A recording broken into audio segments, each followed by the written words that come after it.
Ask Claude Code to build you a landing page without any setup. Minimal animations that look like every other AI-generated interface built in. Now install one specific SKILL.md file that takes 10 seconds to add and ask the exact same question. What comes back is different. Bold typography, deliberate color choices, animations that feel intentional rather than decorative. See, the Skill system launched officially in October 2025, and the ecosystem has since exploded to over 15,000 repositories on GitHub, which sounds great until you realize that most people install 3 skills from a list they found on Reddit. 2 of them do not fire. Reliably, one of them conflicts with the other, and the whole thing feels more complicated than useful. So I went through more than 100 of them, installed them, tested them, broke them, understood what they actually do and what they do not do. I found 7 that genuinely change how Claude Code behaves in ways that are immediately obvious and consistently useful. Today, I'm going to walk you through all 7, what each one does, why it works, and the honest caveat every source leaves out. A skill is a folder with a single markdown file inside called SKILL.md. That file has 2 parts: a short header that names the skill and describes when it should apply, and a body of instructions that Claude follows when it decides the skill is relevant. The practical upshot is this: a skill is a permanent instruction to a permanent collaborator.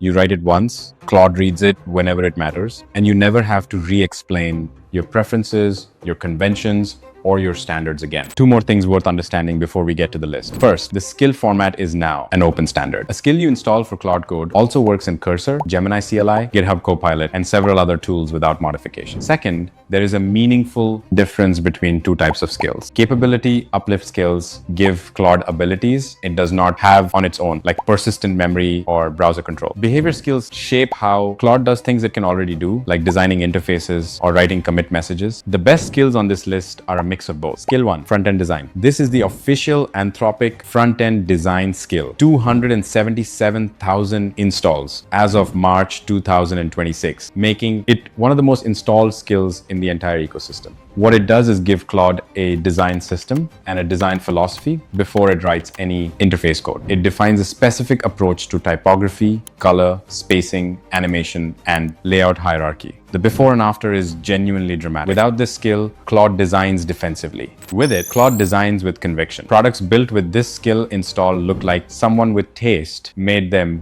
Honest caveat, this skill adds roughly 5 to 10 seconds of extra processing time on UI tasks as Claude loads and applies the design system. On non-UI tasks, it does not load at all, so there is no overhead penalty outside of interface work. Skill 2, Superpowers. This one is not a single skill. It is 14 of them working as a methodology built by Jesse Vincent, an Anthropic engineer, and now used by over 94,000 developers on GitHub. The core idea is that Claude Code's biggest failure mode is jumping straight to writing code before it fully understands the problem. Superpowers breaks every task into a 7-phase workflow. Brainstorm first, then specify, then plan, then write failing tests, then write implementation to pass those tests, then review, then finalize, in that order, without skipping steps, followed by a specific list of the rationalizations Claude will try to use to skip it. If Claude attempts to write implementation before tests exist, the skill catches it and resets. It is enforced, not requested. The output quality difference on complex multi-file tasks is significant. You get code that is tested before it is written. You get plans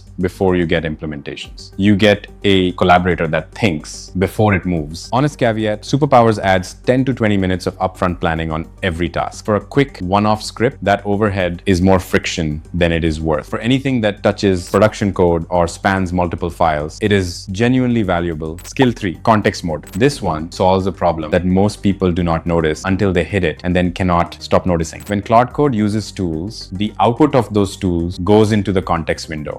Playwright browser snapshot is 56 kilobytes of raw HTML. A CSV with 500 rows is enormous. A Git log with 153 commit is a wall of text. None of this is relevant at the level of detail it arrives in, but it all burns context window space. And on real code bases, doing real tasks, the context fills up and Claude starts forgetting things. Context mode sits between Claude and its tools and compresses tool output before it touches the conversation. That 5-6 kilobyte Playwright snapshot becomes 299 bytes. The 500 row CSV becomes 222 bytes. The 153 commit git log becomes 107 bytes. But passing test progress, bars, and noise get collapsed. Under the hood, it is a local SQLite database with hybrid search, no external API calls, no added latency, no extra tokens built. Honest caveat, the headline numbers measure bytes, not tokens. So the actual context, window saving is meaningful, but not quite as dramatic as the compression ratios suggest. Also, the license switched from MIT to Elastic license 2 inches early 2026. Fine for personal and team use, but worth knowing if you are building something you intend to sell. Skill 4, super memory. Claude Code has no memory between sessions by default. Every time you start a new session, you start from zero, which means every session begins with you re-explaining your project, your preferences, your context, and your current state to a collaborator who has technically worked with you for months, but remembers none of it. Super memory is a persistent memory layer that fixes this. It tracks facts about your project and your preferences across sessions, handles contradictions when new information replaces old, auto-forgets information that has expired or been superseded, and delivers relevant context in under 50 milliseconds when a new session starts.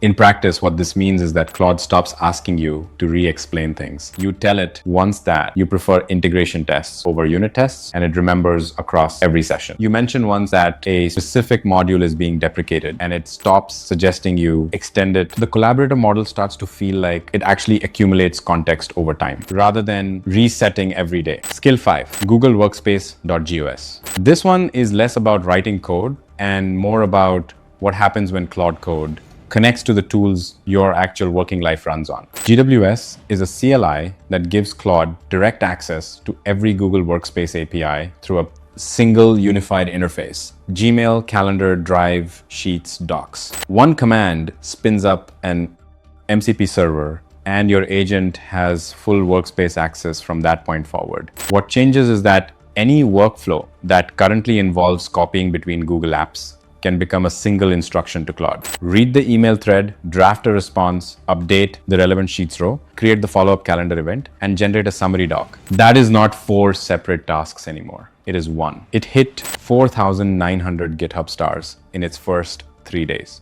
Skill 6, the Superpowers PR skill, or any well-written Git workflow skill. This one sounds mundane, and it is one of the highest leveraged things on this list. Every developer I know does roughly the same sequence of tasks dozens of times a week. State changes, write a commit message, push, open a pull request, write a title, a summary, description of what changed and why, a test plan. These tasks are not hard. They are just friction. And friction at that frequency compounds into a meaningful chunk of your working week. A Git workflow skill handles all of this. You finish a feature, type one command, and Claude stages the changes, writes a commit message in your repo's established style, pushes the branch, and opens a pull request with a structured description that reads the full diff and writes the context a reviewer actually needs. You review it, approve it, and move to the next thing. Better than just asking Claude to do it each time is that the skill knows your conventions, your commit format, your PR template structure, your team's specific standards. It is generating the PR description that fits how your team works because you wrote that into the skill once. Honest caveat, you need to spend 30 minutes initially writing the skill to match your actual conventions. The templates that exist in the community are good starting points, but they're not your starting point. Invest the setup time, and the daily leverage is significant. Skill 7. Build your own.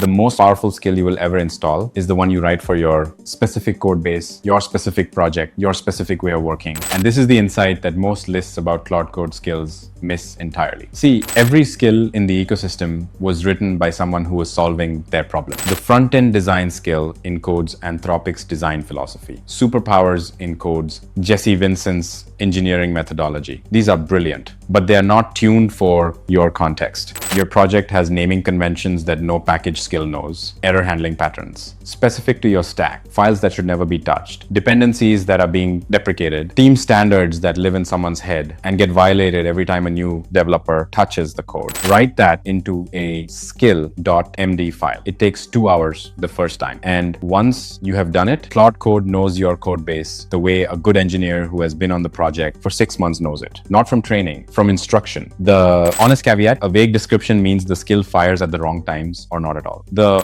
description is the most important line you write. Make it specific enough that you could read it aloud and immediately know which tasks it applies to. Now, here is the most important, honest thing I want to say about all of this. The biggest mistake people make with skills is treating them like plugins, installing as many as possible and assuming more coverage equals more capability. That is backwards. The people who get the most out of this system run lean. They install the skills that address their specific recurring pain point. They write 1 or 2 custom skills for their specific project. They keep descriptions tight enough that skills fire reliably, and they remove skills that are not earning their place. The value is not in the number of skills, it is in the precision of the instructions. A skill is a permanent instruction to a permanent collaborator. Write the ones that matter. Leave out the rest. I want to ask you one very specific question in the comments. What is the workflow you find yourself re-explaining to Claude Code at the start of every session? Not a general frustration. The specific recurring instruction that you wish you never had to say again. Drop